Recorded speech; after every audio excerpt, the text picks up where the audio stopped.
Hi, my name is Nick Fishman. I'm the Chief Marketing Officer and Executive Vice President at Employee Screen IQ. We're here today with Kevin Bachman, our Vice President of Quality Service, and we're talking about criminal background checks. Specifically, from time to time we'll get concerns that background checks are taking too long, criminal background checks. So what is the nature of the delay, Kevin? We do them right. And that's partly why there's delays in criminal background checks. Now, there's no humor or arrogance or attempted sarcasm in that statement.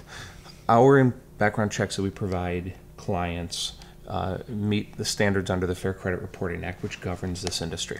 They're complete, they're accurate, and they're up to date.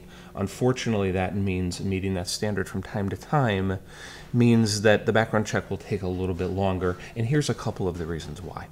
When we find a criminal record, we typically need to work directly with a court clerk, a court employee, maybe a judge or a prosecutor's office. They're very cooperative, and it's a collaborative process, but they'll tell us that generally speaking, their job is to run the day-to-day mechanics of the court. It's not to do public records research for the purpose of employment screening. And that's a valid opinion, but unfortunately that sometimes causes delays for our clients. So on our end, it's a delicate balance where we're always seeking information. We're trying to obtain the piece of paper that we need to meet that standard without pushing too hard that inevitably we get shut down. So what's the information that we do need before we provide it to our clients? Well, a background check where we find a criminal record on a Nick Fishman, that's not good enough. We need to match it with a date of birth, a social security number, some sort of personally identifiable information that allows us to report that information to our clients with confidence. Two other reasons why sometimes criminal background checks take too longer. Weather delays. If there's an act of God, a flood, a hurricane, a tornado, sometimes that will shut down a court or an individual jurisdiction for a period of time. The second reason is what we call a clerk delay. And these occur geographically in a few parts of the country. New England, parts of Michigan, parts of Georgia, West Virginia come to mind. That's where background check companies don't have any access to the criminal record information. We present our request to the court, the employees take it, and they turn it around to us. Unfortunately, that process can take anywhere from 1 to 4 weeks. But those are geographically just in a few parts of the country.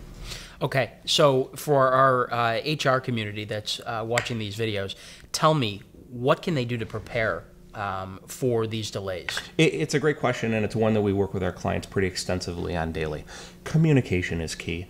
Getting buy-in from an organization from the top down that background checks are important and they lead to good hiring decisions, that goes a long way toward making everybody feel better when delays unfortunately do occur. Communicating with the hiring manager, recognize their position. They have a job that needs to be filled and they have responsibilities.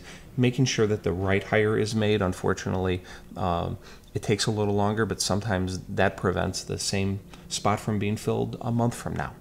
And then just knowing what the schedule is. How long do criminal background checks typically take? Ask your provider and rely on their counsel to help shape the experience so you can develop your hiring strategies and your training schedules to make sure that every stakeholder who's part of the process gets what they need.